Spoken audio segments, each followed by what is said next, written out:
नमस्कार। देश काल में आपका स्वागत है। मैं हूं मुकेश कुमार। दोस्तों, दुनिया की सबसे बड़ी राजनीतिक पार्टी यानी भारतीय जनता पार्टी अपने एक अध्यक्ष का चुनाव नहीं कर पा रही है। लगातार टाले जा रही है। टालने की ऐसी ऐसी वजहें बताई जा रही हैं जिस पर भरोसा नहीं होता है।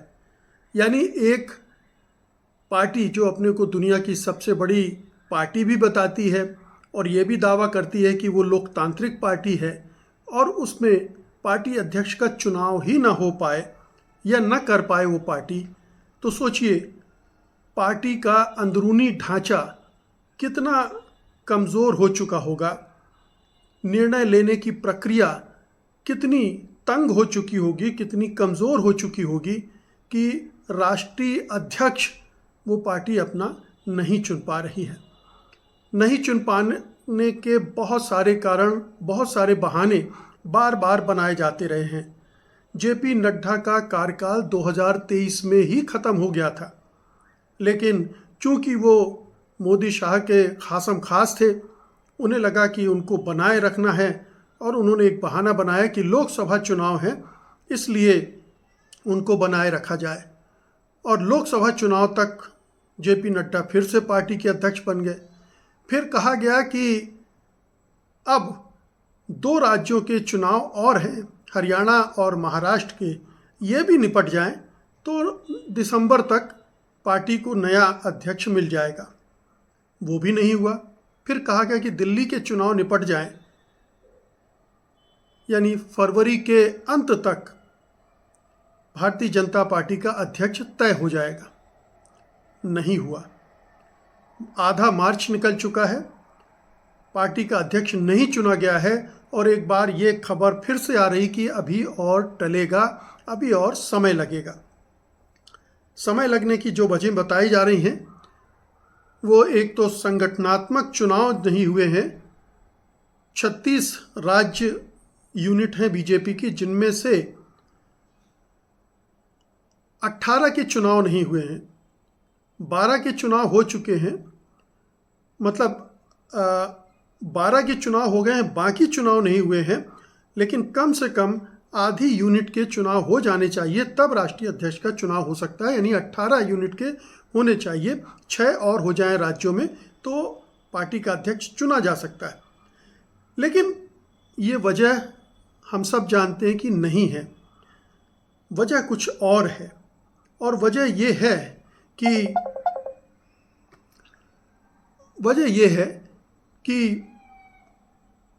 पार्टी का अध्यक्ष कैसा होगा, ये पार्टी के नेता और संघ परिवार के नेता तय नहीं कर पा रहे हैं।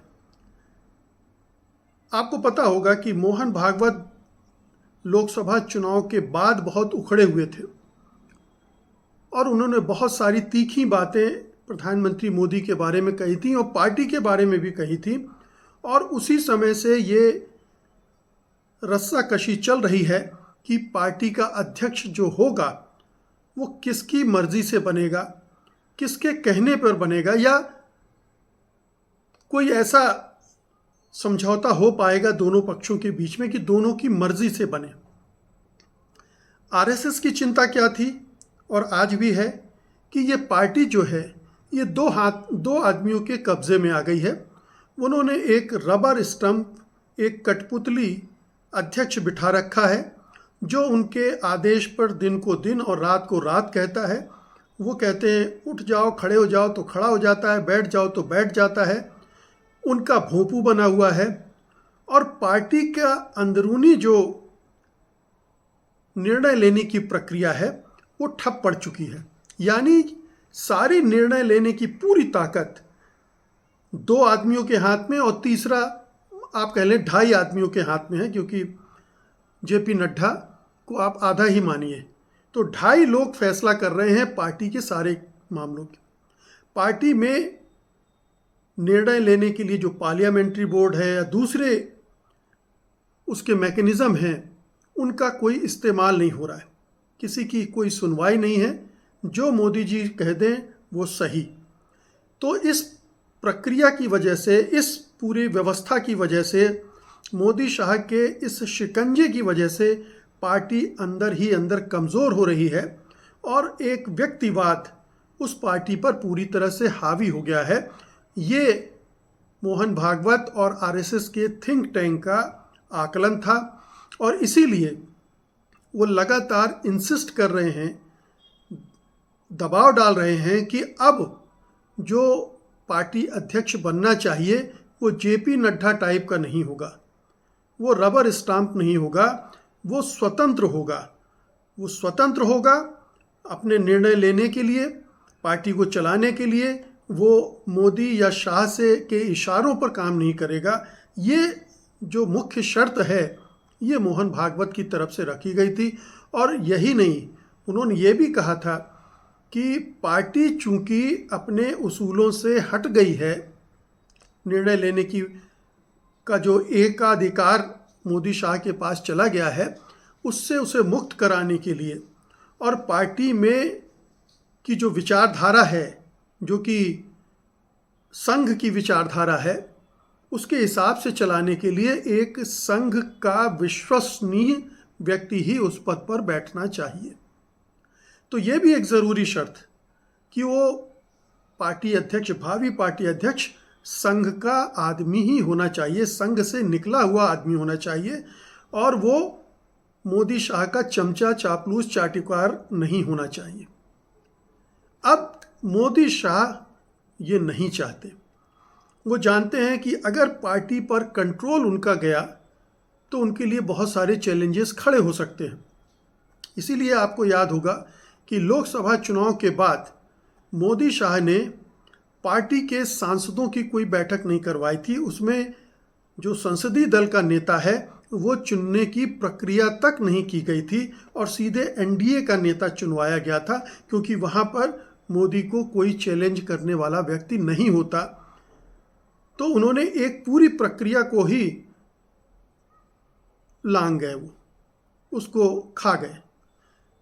ये आरएसएस की निगाह में है और आरएसएस की निगाह में ये भी है कि किस तरह से मोदी शाह मनमानी ढंग से अपनी पसंद के लोगों को मंत्री, मुख्यमंत्री और विभिन्न पदों पर बिठा रहे हैं, जिम्मेदारियां दे रहे हैं, और कैसे जो बहुत सारे ऐसे नेता थे जो पार्टी के अच्छे नेता माने जाते थे, पार्टी के लिए डेडिकेटेड थे, उनको साइडलाइन कर दिया गया है। जिसमें आप सब जानते हैं कि रविशंकर प्रसाद हैं, प्रकाश जावड़ेकर हैं, राजीव प्रताप रूडी हैं, इस तरह के और भी दर्जनों नेता हैं जिनके साथ मोदी शाह का ये व्यवहार रहा है। एक जो व्यक्तिवादी संस्कृति बीजेपी पर हावी हुई है, उसको बहुत बड़े खतरे के रूप में आरएसएस देखता है और वो ये मानता है, उसका ये आकलन है कि अगर मोदी पर पार्टी की इतनी निर्भरता बनी रही तो जैसे ही मोदी हटेंगे पार्टी तबाह हो जाएगी। और ये केवल आरएसएस नहीं, तमाम राजनीतिक विश्लेषक मानते हैं कि ये जो पार्टी में केंद्रीकरण हुआ है, एक व्यक्ति या दो व्यक्तियों के पास सारे जो अधिकार और ताकत चली गई है, उसने वो पार्टी के लिए के दूरगामी हितों के विरुद्ध है, उसके भविष्य के लिए बहुत खतरनाक है। क्योंकि फिर निचले स्तर पर सारी जो लोकतांत्रिक और संगठनात्मक गतिविधियां हैं वो स्वतंत्र रूप से नहीं चलती हैं, उन पर एक तरह से ठहराव आ जाता है, जो हम देख रहे हैं। हाँ, आरएसएस ये भी देख रहा है कि जब चुनाव होता है तो स्थानीय लोगों तक को दरकिनार कर दिया जाता है और गुजरात या दूसरे राज्यों से लाकर लोग बिठाए जाते हैं, और ये पूरी चुनाव मशीनरी जो है केवल 2-3 लोगों के इशारों पर काम करती है। ये भी आरएसएस ने देख लिया है और इसमें भी वो खतरनाक देख रहा है कि अगर चुनावी मशीनरी इस तरह से गढ़ी गई तो अगर ये 2 लोग हट गए तो वो चुनावी मशीनरी भी खत्म हो जाएगी और फिर हमारी पार्टी जिसको हमने जन्म दिया है, जिसको पालते पूछते हैं, जिसके लिए सारा मेहनत होती है, बीजेपी, वो मुश्किल में फंस जाएगी। और ये बहुत जेन्युइन चिंता है आरएसएस के पॉइंट ऑफ व्यू से सोचें और किसी भी राजनीतिक दल के भविष्य के लिहाज से भी सोचें तो उस लिहाज से भी ये बहुत ज़रूरी होता है। अब देखिए ये कितनी बड़ी विडंबना है कि जिस पार्टी के बारे में प्रधानमंत्री मोदी, शाह और उस बीजेपी के तमाम नेता ये कहते रहे हैं कि उसमें तो लोकतंत्र है ही नहीं, वहाँ पर बाकायदा एक अध्यक्ष पद का चुनाव हुआ, मल्लिकार्जुन खड़गे चुने गए और जिस तरह से वो काम कर रहे हैं और उनको काम करने की स्वतंत्रता मिली हुई है, उससे आज तक ये प्रश्न नहीं उठा है कि खड़गे 10 जनपद के नियुक्त किए हुए एक रबर स्टाम्प हैं या 10 जनपद के इशारों पर ही काम कर रहे हैं। उन्होंने अपनी एक स्वतंत्र पहचान बनाई, वो स्वतंत्र होकर बोलते हैं, स्वतंत्र होकर अभियान चलाते हैं। ये ज़रूर है कि राहुल गांधी के साथ उनका बहुत अच्छा तालमेल है और हो सकता है कि राहुल गांधी बहुत सारे फैसले लेते हों और उसमें मल्लिकार्जुन खड़गे अपनी सहमति देते हों या मल्लिकार्जुन खड़गे की सहमति से वो बहुत सारे फैसले लेते हों। लेकिन जब से खड़गे राष्ट्रीय अध्यक्ष बने हैं कांग्रेस पार्टी के, तब से इन दोनों के बीच में न तो कोई मतभेद की खबर आई है, न टकराव की खबर आई है और ना ही ये खबर आई है कि राष्ट्रीय अध्यक्ष के रूप में खड़गे को काम करने नहीं दिया जा रहा या उन पर अपने निर्णय थोपे जा रहे हैं। तो एक पार्टी जिसकी इमेज इस तरह से बनाई गई थी वो तो अपनी छवि को बदल चुकी है और एक दूसरी पार्टी जिसके बारे में ये कहा जाता था कि वहाँ कोई व्यक्ति हावी नहीं है। ठीक है कि अटल बिहारी वाजपेयी का अपना कद होता था, लाल कृष्ण आडवाणी का भी अपना कद होता था, लेकिन फिर भी एक सामूहिक नेतृत्व की वहाँ पर व्यवस्था थी जिसमें मुरली मनोहर जोशी होते थे, जसवंत सिंह होते थे, सुषमा स्वराज होते थे, अरुण जेटली होते थे। वो एक व्यवस्था थी। वो व्यवस्था पूरी ध्वस्त हो चुकी है बीजेपी में और अब मोदी शाह पर केंद्रित हो गई। अब सवाल उठ रहा है कि ये आखिरकार जो गतिरोध है ये कब तक चलेगा या मोदी शाह की ये बहानेबाजी का कितनी लंबी खींच पाएंगे कि अभी चुनाव नहीं हुए, अब ये दिक्कत आ गई, अब चुनाव आ गए वगैरह वगैरह। अब तो चुनाव भी बिहार में नवंबर में है, तो अब इतना समय भी नहीं उनके पास। कहा जा रहा है कि बीजेपी की माफ़ कीजिएगा राष्ट्रीय स्वयंसेवक संघ की बैठक है 21, 22, 23 मार्च को और इस वजह से अभी ये चुनाव नहीं हो पाए हैं। लेकिन आरएसएस बहुत सख्त है इस मामले में और ख़बर आ रही कि उसने अल्टीमेटम दे दिया है बीजेपी को और ये भी कह दिया कि हम जेपी नड्डा को अब अध्यक्ष नहीं मानते हैं, इसलिए उस मीटिंग में उनको बुलाया भी नहीं है। हालांकि इसकी तस्दीक होनी है, लेकिन जेपी नड्डा के बारे में संघ ने अपनी राय स्पष्ट करके बता दी है मोदी शाह को। यानी जेपी नड्डा अब भले ही नाम रहे राष्ट्रीय अध्यक्ष हों, लेकिन नाम के हैं, उनको आरएसएस महत्व नहीं दे रहा है, उनको लेकर गंभीर नहीं है और ये एक दबाव उसने बना दिया है मोदी शाह पर कि वो तुरंत राष्ट्रीय अध्यक्ष का चुनाव करवाएं। अब सवाल है कि किसे बनाएं। कोई ऐसा नाम तो कई चले आ रहे हैं कि मनोहर लाल खट्टर को बना दिया जाए, कि बीएल संतोष को बना दिया जाए या विनोद तावड़े को बना दिया जाए या राजनाथ सिंह को बना दिया जाए। किसको बना दिया जाए? मोदी शाह नहीं चाहते कि कोई भी एक व्यक्ति ऐसा बन जाए जो उनके लिए किसी भी तरह से मुसीबत बने, उनके फैसलों को चैलेंज करे। और आरएसएस मुख्यालय या भागवत चाहते हैं कि वो स्वतंत्र रूप से काम करे, वो पार्टी के लिए डेडिकेटेड हो, ना कि किसी व्यक्ति के लिए और ना ही सत्ता के लिए। ठीक है, सत्ता के साथ तालमेल की ज़रूरत होती है, वो तालमेल होना चाहिए, लेकिन सत्ता से निर्देश प्राप्त करके पार्टी नहीं चलनी चाहिए। ये भागवत का सोच है, आरएसएस का सोच है। और ये जो टकराव है इसको लेकर जो मोदी समर्थक हैं वो बहुत बौखलाए हुए हैं। आप मोदी समर्थक पत्रकारों के वीडियो देखिए, मोदी समर्थक जो ट्रोल सेना है सोशल मीडिया पर उनको देखिए, वो सब भागवत को गरिया रहे होते हैं, भागवत की तीखी निंदा कर रहे होते हैं, आलोचना कर रहे होते हैं, बल्कि उन पर सवाल खड़े कर रहे होते हैं कि आपकी औकात क्या है, आपकी हैसियत क्या है। ये संघ परिवार के अंदर से बीजेपी के अंदर से और मोदी शाह के समर्थकों की तरफ से हो रहा है, अटैक हो रहे हैं मोहन भागवत पर और आरएसएस पर, कि मोदी जब सारा एजेंडा आरएसएस का पूरा कर रहे हैं तो आपको तकलीफ़ क्या है, आप चलने दीजिए ऐसे ही जैसा चल रहा है। लेकिन आरएसएस के बारे में कहा जाता है कि वो 50-100 साल आगे की भी सोच कर चलता है।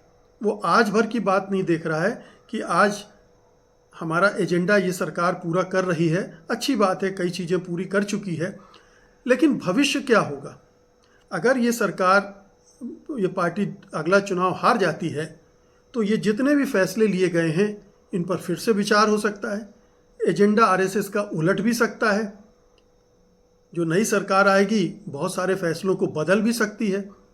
तो ये चुनौती आरएसएस समझता है, इस चुनौती की परवाह मोदी शाह को नहीं है, क्योंकि मोदी शाह की तो पारी खत्म हो जाएगी, कम से कम मोदी की, प्रधानमंत्री मोदी की पारी तो खत्म हो जाएगी। 2029 में मुझे नहीं लगता कि वो चुनाव लड़ने लायक रहेंगे या चुनाव लड़ेंगे भी। तब तक उनको रिटायर होने के लिए मजबूर कर देगा आरएसएस कि बहुत हो गया, 3 टर्म आपने भोग लिया, अब दूसरे के लिए कुर्सी खाली कीजिए। तो हो सकता है 2029 के चुनाव में मोदी जी बाहर हो जाएं और फिर पार्टी की क्या स्थिति होगी। तो उसके लिए पार्टी को तैयार करना है और ऐसे तैयार करना है कि वो किसी व्यक्ति पर निर्भर होकर न चलने वाली पार्टी हो, एक सामूहिक नेतृत्व के साथ आरएसएस के एजेंडे के हिसाब से चलने वाली पार्टी हो, उसको आगे तक ले जाने वाली, उसके संगठन को मजबूत करने वाली पार्टी हो। ये विज़न है आरएसएस का और एक संकुचित विज़न है मोदी शाह का, जिन्हें मतलब है कि अभी हमारी सत्ता उसी ताकत के साथ चलती रहे जैसी अभी तक चली आ रही है, और उसके लिए ज़रूरी है कि पार्टी अध्यक्ष के पद पर हमारा अपना आदमी बैठा हो। नामों पर चर्चा करना बेकार है, क्योंकि पता नहीं कौन सा आदमी कहाँ से उठाकर किसी को बैठा दिया जाए, ये कोई नहीं जानता। जिन नामों का चर्चा हो रहा है मीडिया में, हो सकता है उनमें से कोई भी नाम ना आए। कोई भी, आपने देखा है कि मोदी शाह किस तरह से राज्यों के मुख्यमंत्री चुनते रहे हैं, उन्होंने कभी अनुभव को तवज्जो नहीं दी, अपने वफादारों को चुना है। यहाँ भी वो अपना वफादार स्थापित करने की कोशिश करेंगे। आरएसएस की कुछ बात मान लेंगे कि ठीक है वो आरएसएस का बंदा है, लेकिन वफादार हमारा रहेगा, इस तरह से कोई। और आरएसएस के पास ताकत ही कितनी है जो फोर्स कर सके मोदी शाह को, ये भी गौर करने वाली बात है कि भागवत कह भले रहे हों, लेकिन कर कितना सकते हैं। इतने विरोध होगा अगर, जैसा मैंने बताया अभी, तो उसके बाद उनकी सचमुच में अपना फैसला बीजेपी पर इम्प्लीमेंट करवाने की उनकी कितनी ताकत है, कितना से है उनके संघ परिवार के अंदर। मोदी शाह ने तो संतों को, साधुओं को, सबको अपने पक्ष में कर लिया है, वो भी भागवत को गरियाते रहते हैं। तो ऐसे में भागवत साहब बड़ी मुश्किल में फंसे हैं। चाहते तो कुछ बदलाव हैं, लेकिन मोदी शाह उन्हें करने देंगे या नहीं, ये देखने की बात है। बहुत बहुत शुक्रिया आपका, धन्यवाद, नमस्कार।